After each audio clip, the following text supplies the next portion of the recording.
Conservative new media viewers, JLin fans around the world, what is up? It is me, PFV, Paul F. Villarreal, here to discuss Brooklyn Nets 103-94 victory tonight over the Indiana Pacers. Indiana falls to 1-1. Brooklyn improves to 1-1 on the season. If you don't like loud noises, please turn down your headphones now.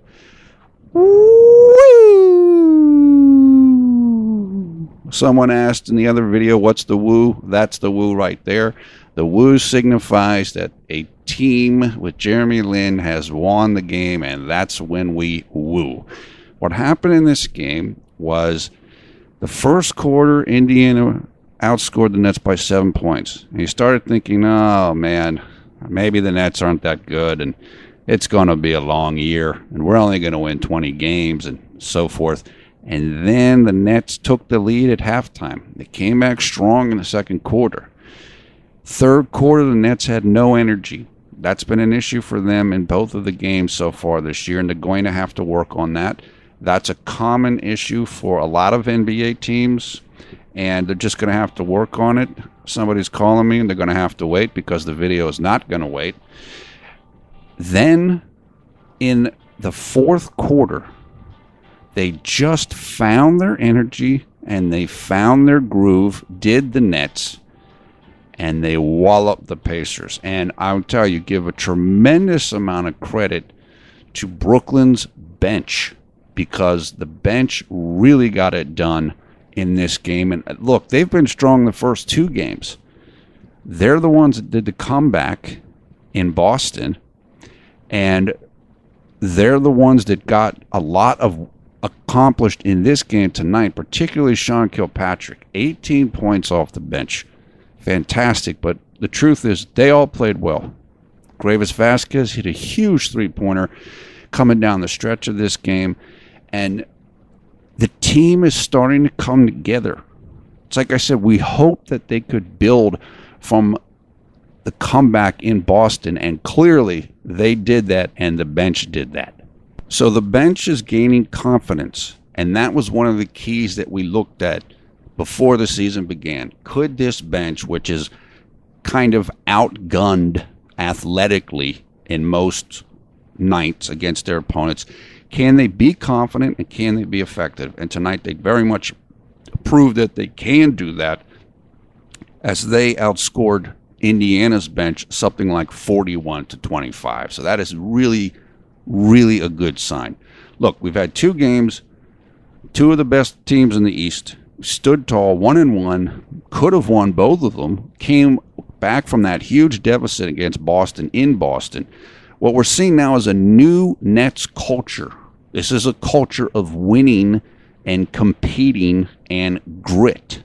Brooklyn grit, they're calling it. And you can see it. It's totally different. As I've said, if you not familiar with this franchise has been ridiculed, humiliated, put down, looked down upon, and just discarded like they're nothing. They're just a joke. Now they're not a joke anymore. Now they're for real. And I said this on Twitter right after the game. This is not a fluke. This team can do this, as long as they continue to play hard and play the right way. They moved the ball great tonight, and it was beautiful to see. Okay, let's go over stats, a little bit more stats here. I told you Sean Kilpatrick, 18 points. Brook Lopez, 25 points, 5 rebounds. We'll talk more about Brook in a little bit. JLin, 21 points, 9 rebounds, 9 assists. He played 34 minutes, shot 6 of 12 from the field, including 2 of 4 from three-point range.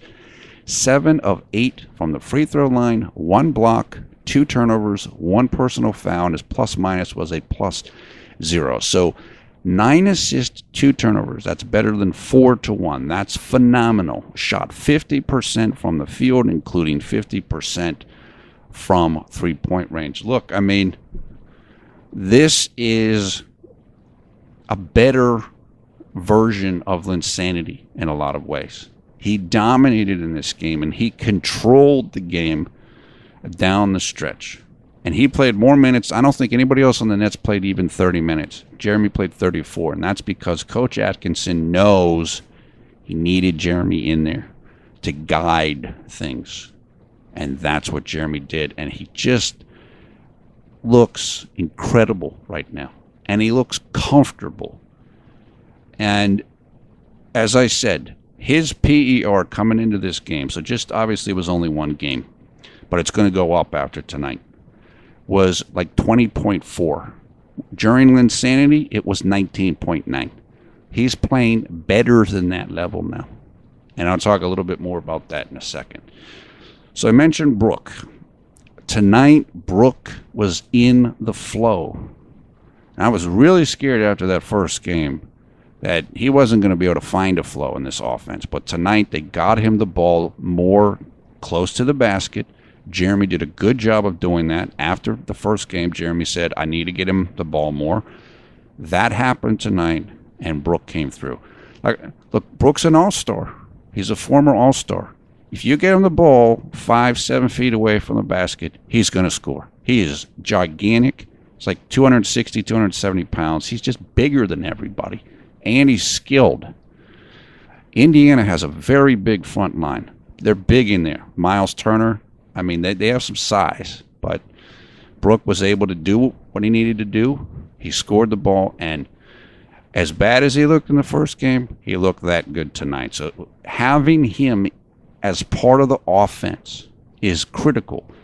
Brook said after the game, we want to be versatile on offense. In other words, we want to be able to run motion offense. We want to be able to do post-ups. We want to be able to do pick and roll so that the defense doesn't know what's coming.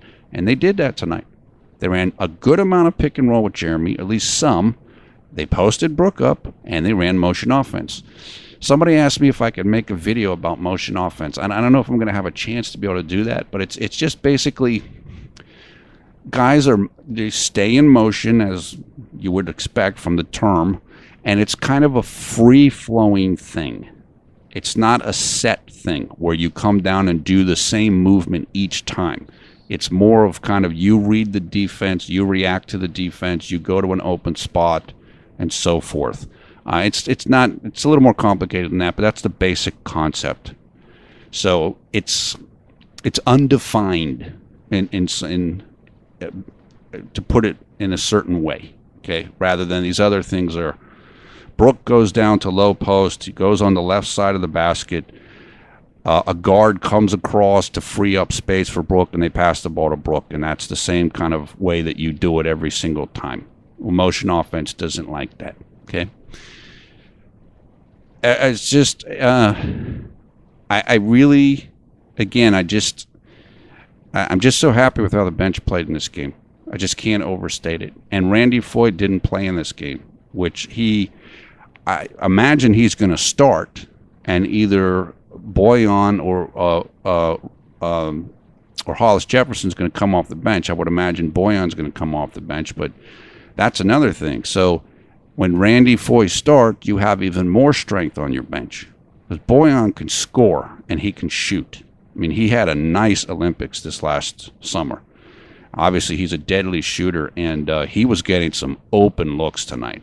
A couple that he missed, and a lot of times he's going to make those. So it just, it's just so impressive what was accomplished tonight by the Nets. And as I was saying with Jeremy, this is almost, I thought of it just really quickly. It's like, this is Linsanity normality. This is like what he can do regularly.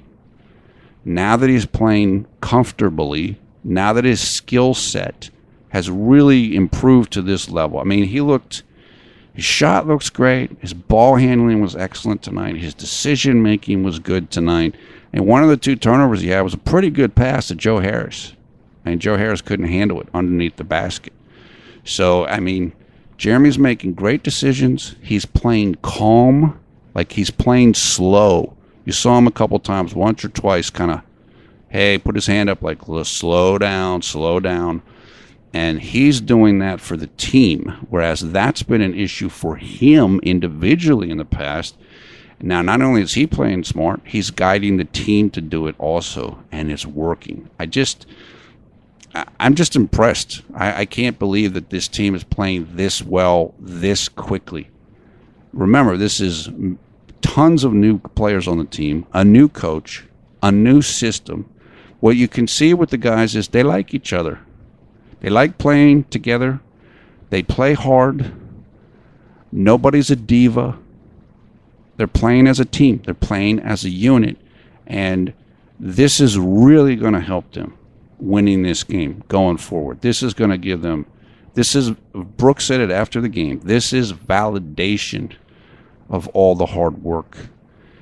We got some of that in the first game with the big comeback, but now tonight they got it in a win. And that makes it even more lasting and more where it's going to stick with the players and stick in their mind. We can compete. We can succeed. And we can succeed against good teams. Good teams. This is fantastic. Look, I didn't expect this. And I can tell you that the Pacers were definitely favored in this game. I want to say they were favored by like 8 points. So I think that the NBA and the people who cover the NBA, they're going to have to start recalculating how they see the Brooklyn Nets. They're going to have to stop looking at them in this kind of, they're going to be the worst team in the league or one of the worst 2 or 3 teams. Now, this team's going to show up and they can compete and they can win. And this is the first step towards building that whole new image of the franchise. And you can see the team has pride. It's like watching a baby fawn take its first steps. You can see it's on the way. And tonight was kind of the culmination of what was done in the preseason, what's been done with all the overhauling of the entire culture of the franchise. This is just, it's just great. It's just a great win. I hope you got to see it. If you didn't get to see it, see if you can catch it on a replay or League Pass. I'm really happy for the people that got to go and see this game in person tonight, and I know there was a number of them. I'm talking about JLin fans because what a game to see. I mean, this is the perfect debut for the team at home. So that's about it. I'm going to keep it relatively short tonight. I'm eager to see what's being said in the post game from Coach Atkinson, from the players. They got to be feeling great, man. They got to be feeling great about themselves after this win. And I know that we, as fans of the team and as fans of JLin, we're certainly feeling good because this is what we always wanted to see from him. This is the position we wanted him to be put into. And he's succeeding incredibly well. And this is just the start. And I mentioned this before in the last video, and I'll mention it tonight. What I like too is it's Coach Atkinson is not overplaying Jeremy. One of the things that happened to Jeremy during Linsanity with the Knicks was Coach D'Antoni played him a lot of minutes. And I think Jeremy's body wasn't ready for that. And I'm not blaming Coach D'Antoni. Look, if you have a player who's a star, you want to play him a lot, particularly when you have a bunch of guys injured. But I like that Jeremy's playing like 34 minutes instead of 42 minutes, 43 minutes. Let him have breaks. And one of the things I told you guys was the Nets training staff is extremely focused in on a lot of rest for each player, like good, serious rest so that they don't get into an injury type of zone with their bodies. That's more and more the norm in the NBA, and I know the Nets are really at the forefront of that type of strategy. So we don't need to overplay Jeremy, but he got his minutes. He almost had a triple-double, and the Nets win. So that's about it. Hope you're having a great night, a great day, wherever you are around the world. We'll be talking again soon, and when I say soon, I mean tomorrow night, because the next game is tomorrow night, Saturday, October 29th, here in the United States, and it will take place against the Milwaukee Bucks in Milwaukee, Wisconsin. That means the team finished the game tonight and they got on a plane and they're flying into Wisconsin. 8 p.m. Eastern Time here in the United States. The game can be seen on Yes Network and on NBA League Pass as long as you're not in the city of New York or in the city of Milwaukee, Wisconsin, or too close to it. So I'm pumped, man. I love it. I can't wait to read all the follow-ups, all the interviews. I want to see the post-game videos. Can't wait to see everything. So hope you're having a good of time as we are enjoying this great win, the first win of the season, which came a lot sooner than a lot of people thought it was going to come. We will talk to you tomorrow in, I don't know, probably about 24 hours from now if we can watch the game, which we expect to. Take care. See you tomorrow night. Brooklyn Nets at Milwaukee Bucks.